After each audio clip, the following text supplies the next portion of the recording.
All right, and I'm going to shut my mic off because you're not here to talk to me, and I'm going to pass it over to Catherine. Thank you.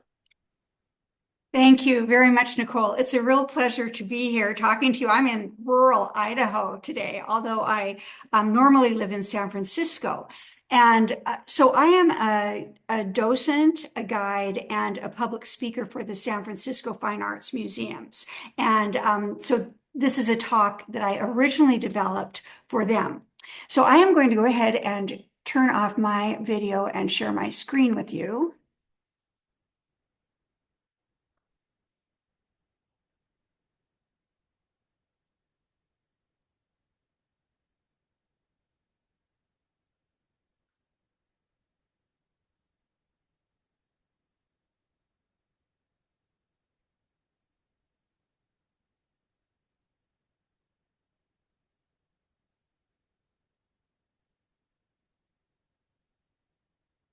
Okay, so Nicole, let me know if you aren't seeing things correctly or if you can't hear me very well.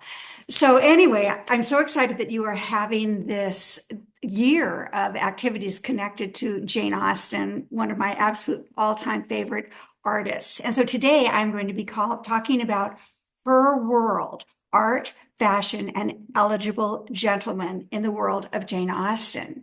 And as I said, where I got this idea for this talk because I am a guide at the California Palace of the Legion of Honor in San Francisco, which holds all the European art for the San Francisco Museum of Art. And there is this one gallery that is all art from the British Golden Age, which is in the 1700s. And one day I was in there and it occurred to me that all of that art is from the lifetime of Jane Austen. So she lived right in the middle of that golden age. So we can look at that art and especially portraits and, landscapes and see the world that Jane Austen, the people that she would have seen in her lifetime. So here she is. Jane Austen is England's most famous female author by far, but we actually know very little about her. She was born in 1775, died when she was only 41 years old. She lived a quiet life with her family. She never married. And we don't have her letters. She asked, which she would have written hundreds and hundreds of letters, but she asked her sister to burn them after she died. So this is the list of her novels in the order in which they were published. Um, Amazingly, she she has remained popular. Her books have never been unpopular in the entire 200 something years since she wrote them, with huge surges in popularity at certain times, like in my lifetime.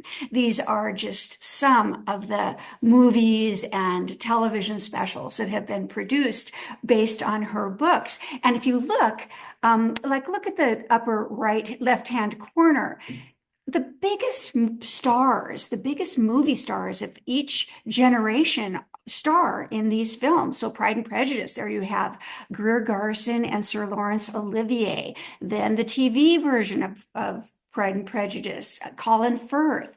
Then later another Pride and Prejudice with Keira Knightley. So always the cream of our actors um, participate in dramatizations of her novels. And now the younger generation, there are new books that apply to them, Pride and Prejudice and Zombies, which has Mr. Darcy and Elizabeth Bennet fighting the undead. There's so many books based on them. There's one coming out of Australia called Pride and Platypus. Jane Austen appears on the 10-pound British note. Before Jane Austen, it was Charles Darwin, and before that, it was Queen Elizabeth. So it's a very prestigious place to appear. And since I'm assuming that you have been reading her novels or know them, so she does not write about the world at large. This is advice, a quote from her, advice that she gave to her niece who wanted to become a novelist. She said, 3 or 4 families in a country village is the very thing to work on. So a small world. But the interesting thing is that the world that was going on outside during her life was amazing. First of all, the England lost the American colonies in the American Revolutionary War. And right after that, they witnessed right across the English Channel the French Revolution. This is a artwork from the time showing King Louis XVI being beheaded. So this was, of course, terrifying to the upper class of England that such a thing could happen.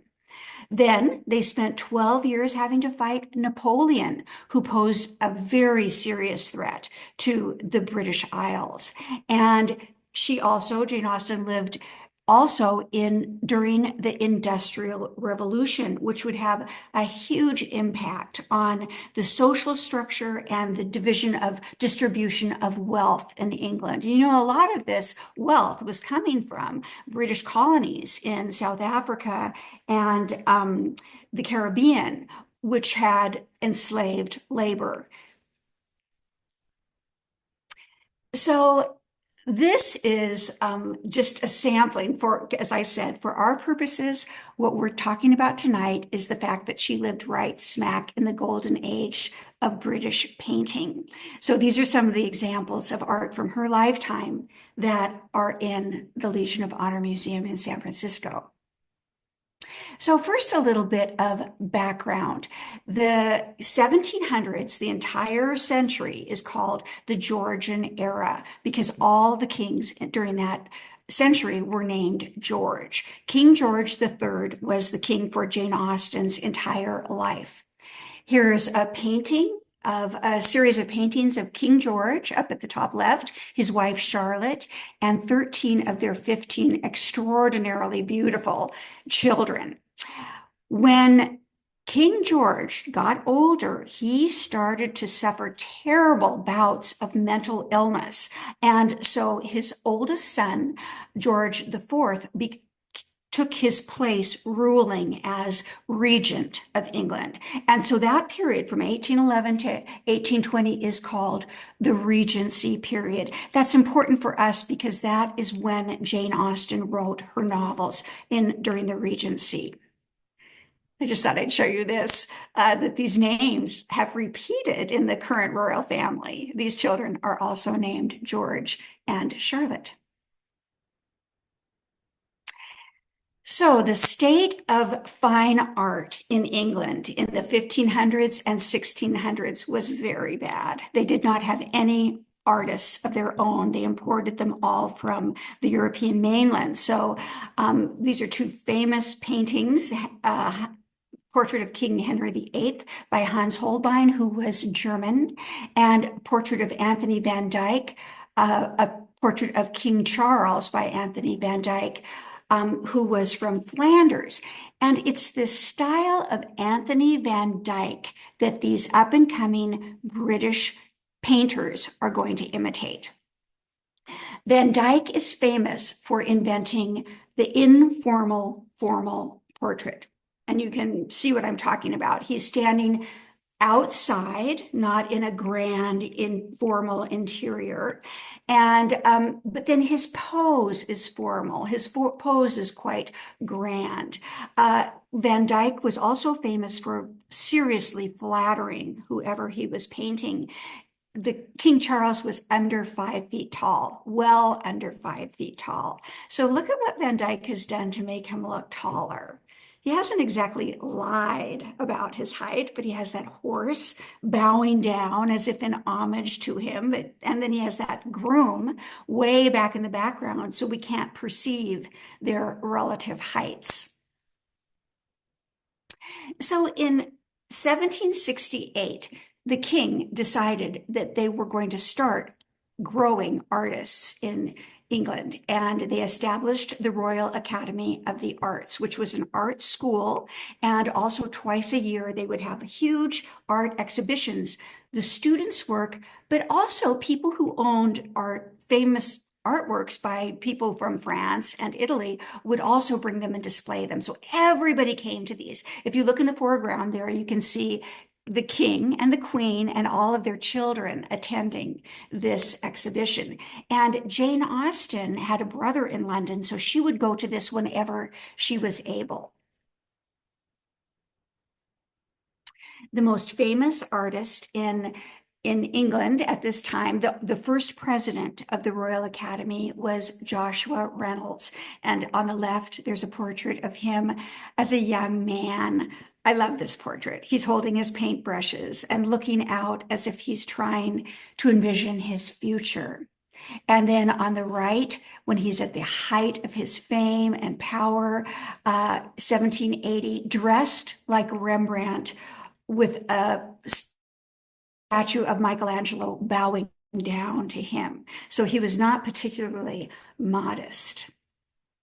And he had gone as a young man to art school in Italy. And what they were painting, what the high fashion of art at this time was classical, gods and goddesses, important, high-minded topics, painted in huge, huge paintings. This is called the grand manner of painting. And this is what Joshua Reynolds wanted the Royal Academy to teach in England. But the problem was that the English didn't want to buy these paintings. They didn't like them. All they wanted, remember, they're the Industrial Revolution, they're getting wealthier. They just wanted great big portraits of themselves. So Joshua Reynolds came up with this kind of clever idea. He started making grand manner portraits. So this is an example. This woman it's Lady Sarah Bunbury is placed in a Roman setting. She's wearing a dress that is kind of a made up, idea of the dress of a goddess, but that still has a tight waist, so it's very flattering. So he's combining these two things. This is in the Legion of Honor. Anytime I'm showing you a work from the Legion of Honor, I'll say so in the right there in hot pink at the bottom. So this is a painting that Sir Joshua Reynolds did of Anne Viscountess Townsend. And so first of all, so this is huge. She's 7 feet tall in this painting. And you can see what he's taken from Van Dyck, the informal, formal portrait. She's posed outside. She actually has a very casual pose. She's just leaning on this garden structure. But then we can tell that she's very rich. She has just thrown that priceless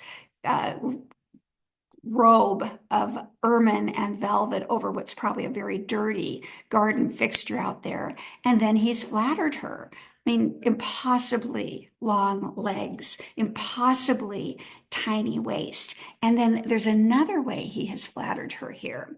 This garden little feature that she's leaning against shows a carving of the story of the judgment of Paris from mythology, where Paris, the man, has to choose who is the most beautiful of three goddesses. And he's going to do this by handing an apple to the most beautiful one. But he is actually handing the apple to Anne, not to one of these goddesses. So flattering her so much.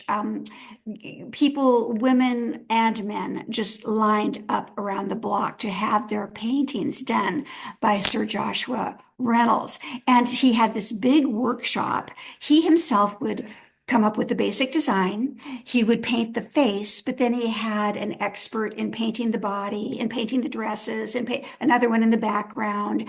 And so that's why some of the paintings are a little odd. Like her knee seems really out of place, doesn't it? It's kind of low there. Well, that's because he didn't paint that. It was one of his assistants. This is what it looks like hanging in our museum. But of course, it was not meant to hang in a museum. It was meant to hang in the grand entryway of one of the big mansions that people were building in England at the time, so that a visitor would walk in and see your entire impressive lineage on the walls. I know that you live just outside of Philadelphia. I hope I'm right about that. And so I just checked to see what there was by Sir Joshua Reynolds that's hanging at the Philadelphia Museum of Art right now. And this charming, he was really good at portraits of children. And so this is up in that museum right now, his portrait of little Master Bunbury from 1781. Reynolds' big rival was Thomas Gainsborough, who was really just the opposite of Reynolds. He had not been to Italy. He'd never been out of England. He had not even come up, been trained as a painter. He'd been trained as a glass engraver. And he thought all of this mythology and grandmother was just boring. He wasn't interested in it at all. He wanted to be a landscape painter, as you can see one of his landscape paintings there on the right. But at this time, landscape painting, you could not make a living at it. It was considered a very low status amateur art. So little by little, he's having to realize that he's going to have to start painting portraits if he's going to make a living. This is one of his very early portraits. He's only 21 years old, and this is in the National Gallery in England. It's quite big. So it's kind of an odd composition, isn't it? With the couple way over to the side, because what he is showing on the right side is the most important thing you could possibly own, and that is land. These people are members of the landed gentry, and that is what everybody wants to become. It means that you own enough land that you do not have to work. You collect money from the rents, enough money from the rents that you do not have to work and your family doesn't. So there are signs about this couple that would tell us that they're members of the landed gentry.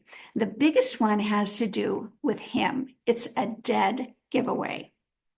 It's that shotgun and the hunting dog down by his leg, because only members of the gentry were allowed to hunt on their own land. A poor person who desperately needed food, if they dared to hunt on someone's land, they would go straight to prison. And of course, they did not own any land themselves. So this landed gentry was all different levels, going all the way up to earls and dukes, but then all the way down to people who, through generations of passing on wealth, did not have much money. And that's what Jane Austen's family was.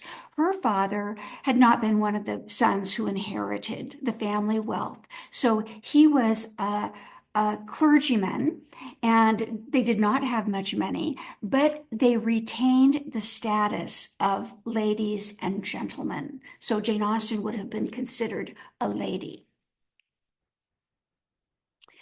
Here's another painting. This is one of my favorites. Now he's about 24 and he's practicing on his best friend, practicing painting a portrait.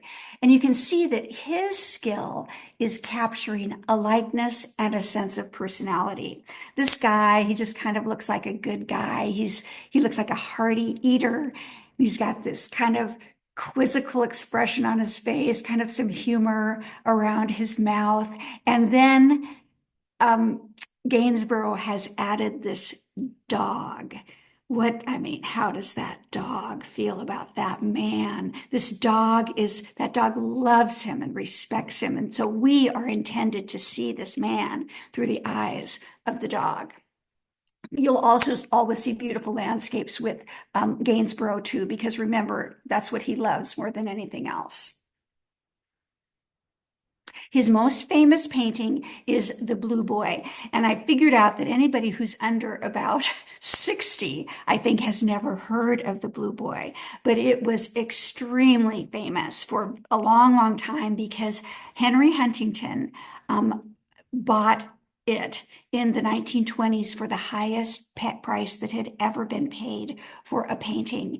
And so it was in all the newspapers. My grandmother lived on a ranch out in the middle of nowhere in Oregon, and she had a big print of the Blue Boy in her living room. So here you see some of his skill as a painter.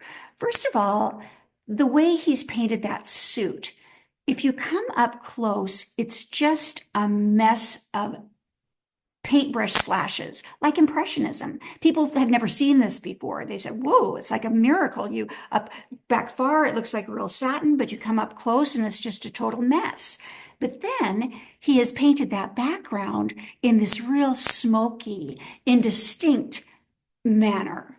But then a third style of painting he's using is that face, which he has painted in a very distinctly old master's style, very realistic, very beautifully done.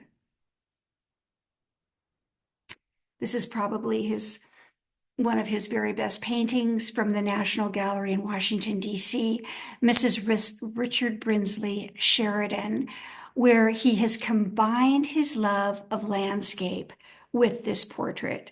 So she's sitting outside on a rock on a windy day, and he has just made her part of the landscape. Look at the way her hair mimics the branch of the tree above her, and you can envision that they're both moving in the wind.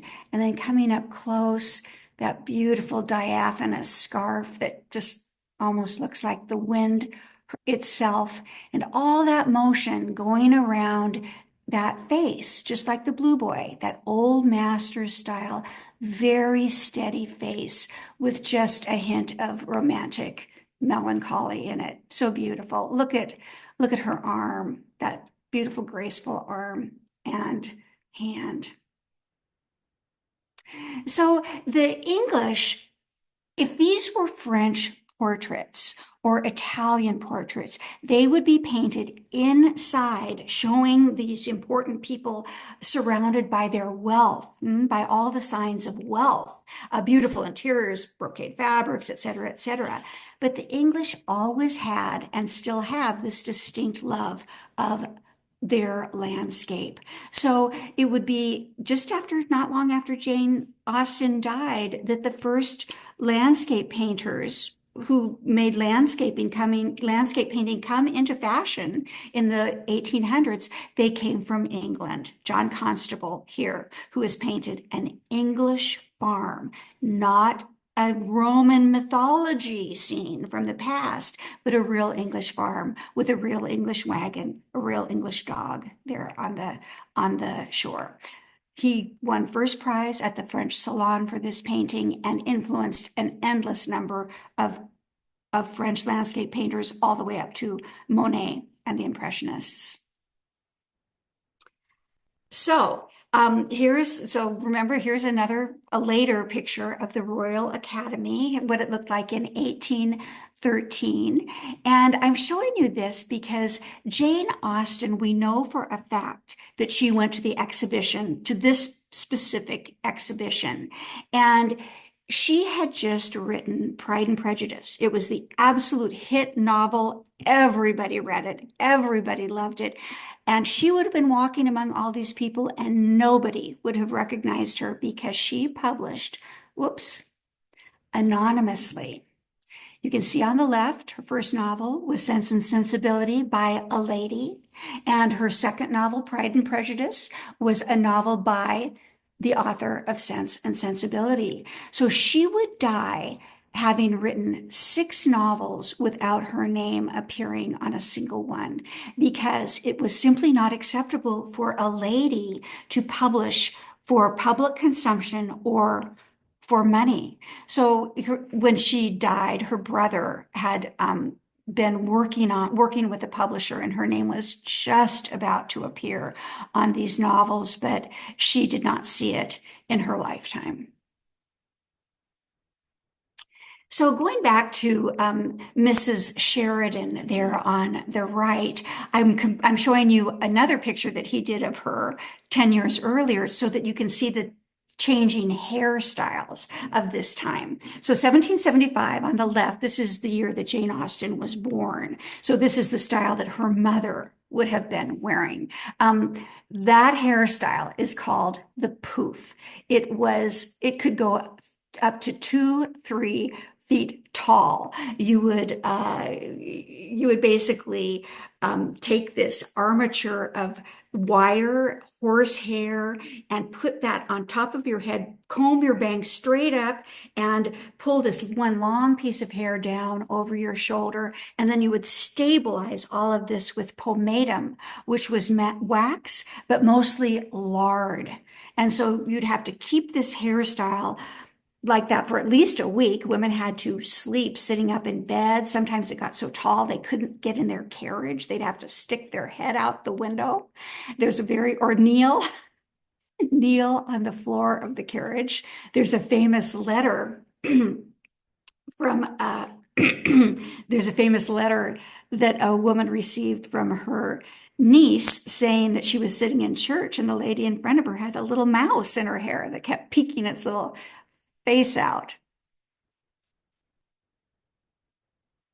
So here's even so this hairstyle, the poof, was just universal. Even Queen Charlotte is wearing a very, very high poof here in 1775. So the press just had endless fun with this, publishing in newspapers jokes about women trying to walk around with with the poof.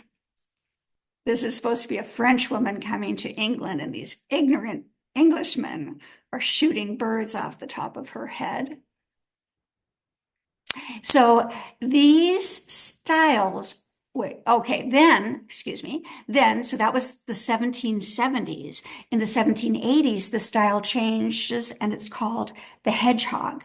So the hedgehog, they don't care about it being high so much as they like it fluffed out, kind of flatter on top, but then fluffed out to the sides like that. And again, that one long piece of hair coming down over your shoulder.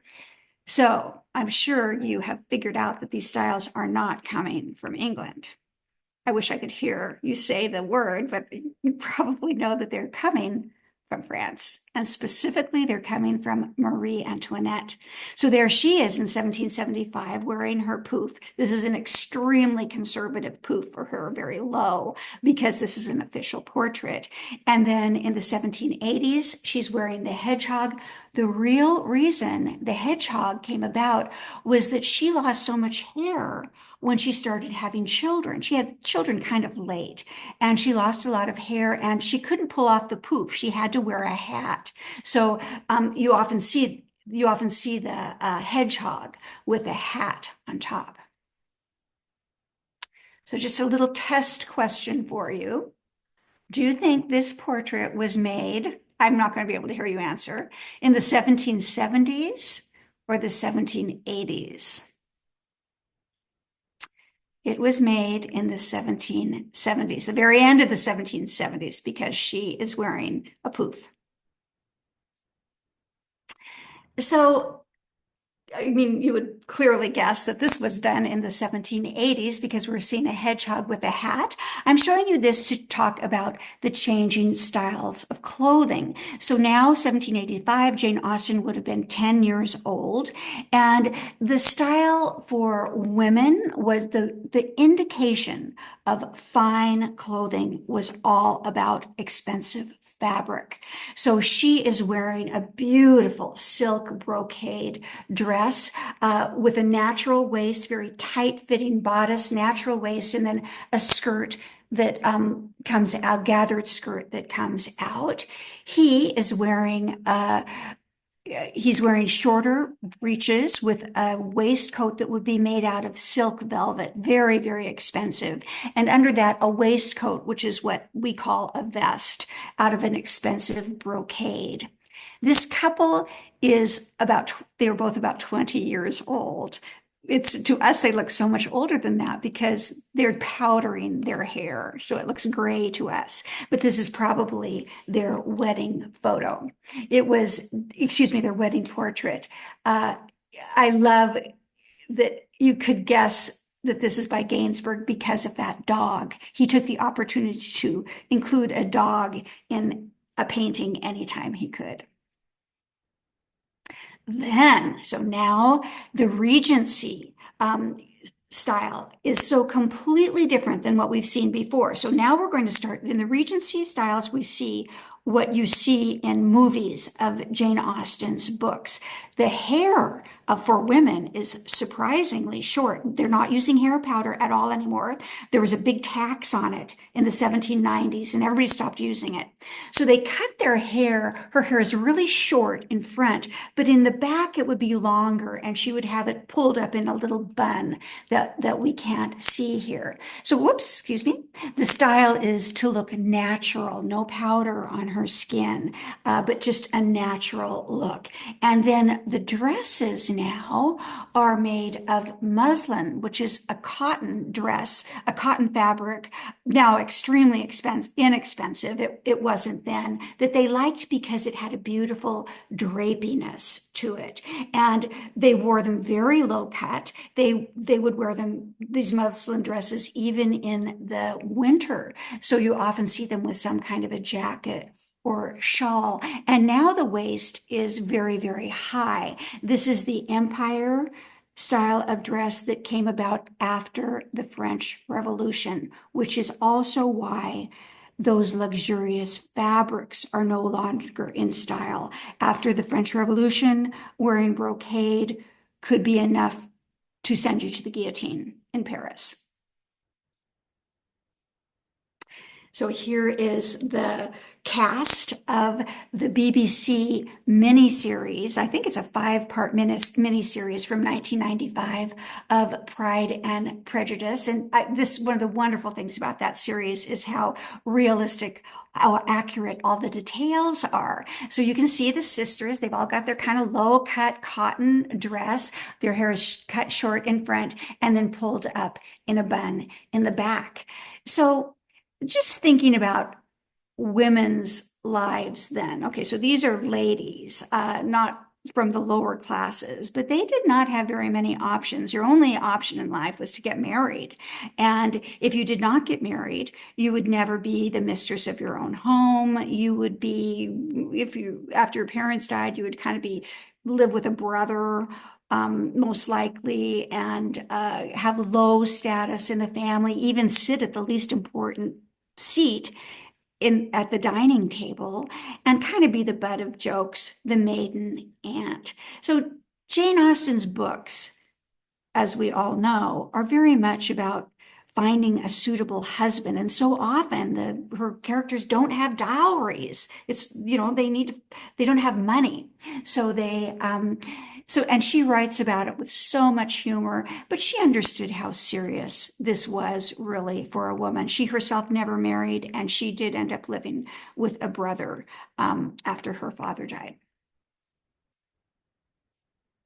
So for men during the Regency period, they also stopped using powder and cut their hair very short, and they liked to wear it really kind of messed up because it looked romantic. Their suits, no longer fancy fabric. Their suits are the precursors to our men's suits, where it's not the fabric that showed quality, it's the tailoring, the beautiful fit and cut of it. So they would wear tails with a cutaway jacket like this, and usually some kind of waistcoat underneath, which we can't quite see here.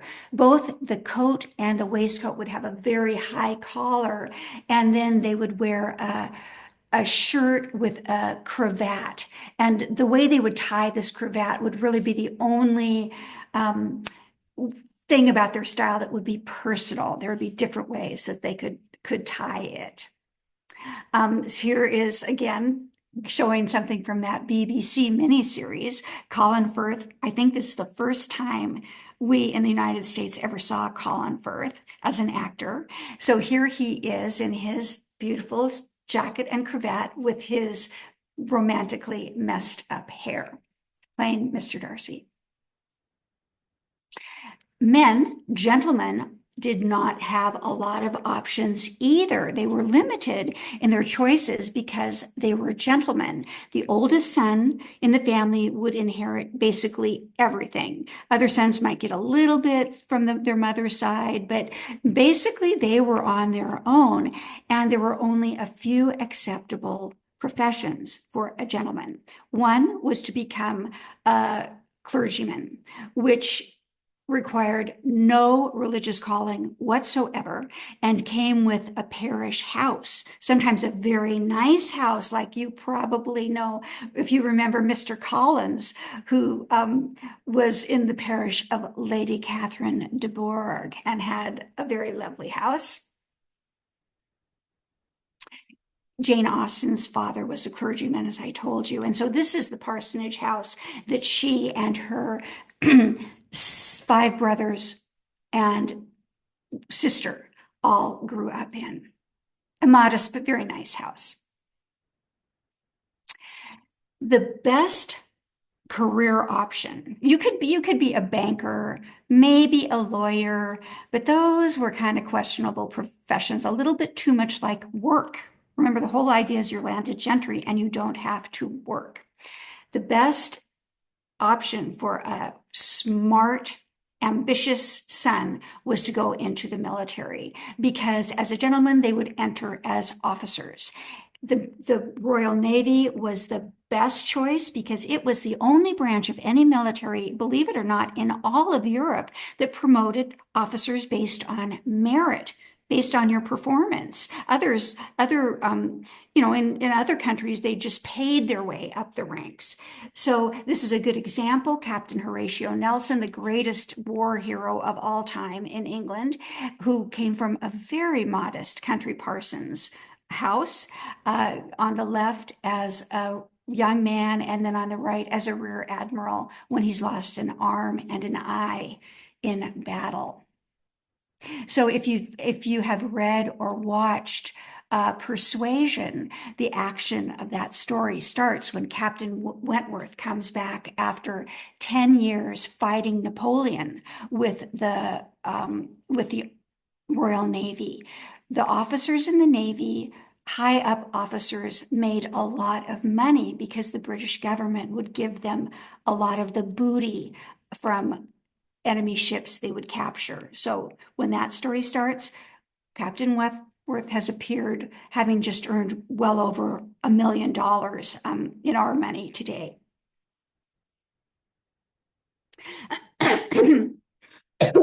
Excuse me. As I told you, people didn't know who was writing these books, and so they would guess. Most people thought she had to be from money because she could write about people like Lady Catherine de Bourgh. And they also thought that she was probably a man because she was so good at writing about men's professions. That is because she had these five brothers and they all had different professions. So the two brothers on the bottom both became rear admirals in the Navy. One of them was knighted. And then the brothers on top, on the left, a clergyman, on the right, another clergyman who'd also been a businessman and a lawyer. And then in the middle, a brother who was adopted by distant relatives and lived in a fancy estate, inherited a big wealthy estate. So that is one of the ways she understood about people who had money and what their lives were like. Going back to military, enlisted men in the military came from the very lowest backgrounds, often street people, men who went into the military to get out of going to prison, and their lot in life was not very good. This is a painting that was by a very progressive artist, Joseph Wright of Derby, excuse me, and he is showing a battle scene. Over to the right, you might be able to see the British soldiers, the redcoats lined up. This is almost certainly in America during the Revolutionary War. Wives, children, mistresses would get on the boat with the soldiers and go across the ocean and follow them, cook for them, take care of them, from going from battle to battle. And they would receive half rations, but if the soldier died, they would receive nothing at all. So what we're looking at is a woman who is now abandoned in wartime in a foreign country. And this progressive artist has this baby looking out at us What will become of me? Because the British people were not, the upper classes were not used to thinking at all about the plight of secondary victims of war or of the poorer people. So even Jane Austen, she accepted the status quo of society. It will be the next generation of writer, Charles Dickens, who will take up the plight of the poor as one of his topics. So these estates, Jane Austen, one of the things I loved most about her is she does not do a whole bunch of description unless of settings, unless it's important. So she will describe an estate as either old-fashioned or modern. This would be old-fashioned, just kind of a assortment of, it looks like it's just been kind of pasted together, one section after another. This would be a modern estate, neoclassical. Up in the left-hand corner, you see the Parthenon in Greece with its columns and that triangular pediment up on the top. You see the exact same thing on this very wealthy modern estate. And gardens, the English landscape garden is one of the wonderful inventions of this time, where now they are not copying the French, they are rebelling against them, because this is what a French garden or an Italian garden, most European gardens would look like. The idea is man controlling nature. Every leaf and blade of grass is bending to the will of man. But the English idea is to make the garden look natural. It would probably cost exactly the same amount to make it look natural as to make it look sculptured. So, for example, these gardens are so lovely. This is what we have copied in the United States. Our parks, we like to look natural. So these would contain, if you went to one of these, somebody's home, you would walk through the garden in kind of an orchestrated way. The path would take you into the dark, back out into the light. You'd see this temple, a little miniature temple across there, but then the path would take you into the trees again and you'd lose sight of it. It's kind of a it has deep meaning, kind of a metaphor for life. And of course, reflects again this reverence that the English have for nature and their way of seeing nature as representing goodness. So now when we look back to this lady again, you can recognize that she isn't just standing there. She is walking through her very modern English landscape garden, and she has come across one of these kind of Greco-Roman features that is in the garden. So the last thing I'm going to show you is one of the things that was invented during this time, and that is British English porcelain. Our museum just happens to have a really, really good collection of it. So I'm going to show you a bit of it.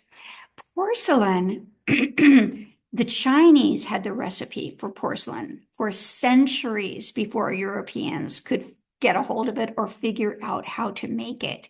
So it was in 1775. So Jane Austen would have been 5 years old. No, she just would have been born, that the British figured out how to make porcelain.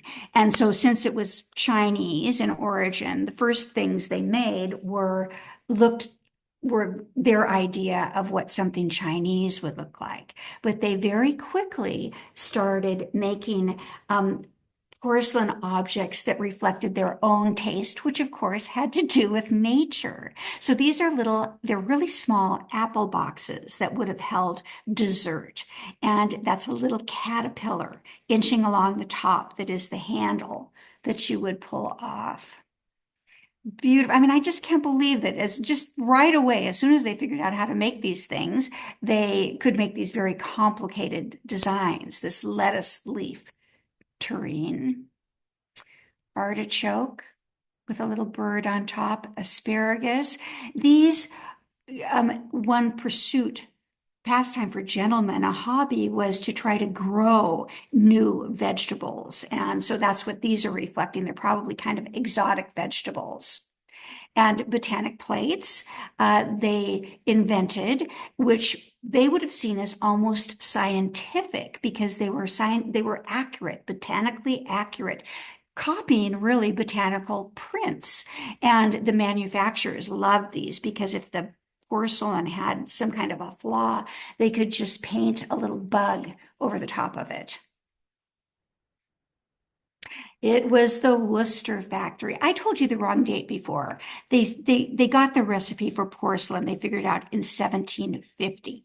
It was in 1770 that the everything I've shown you so far is soft paste porcelain, which means that if you poured boiling water in it, it would simply collapse. It was the Worcester factory who figured out in about 1770 how to make hard paste porcelain. So this is when we would start seeing English teacups and teapots, so important to this tea drinking family. And Jane Austen's mother, so not only did they figure out how to make this, the Worcester factory also figured out how to mass produce it.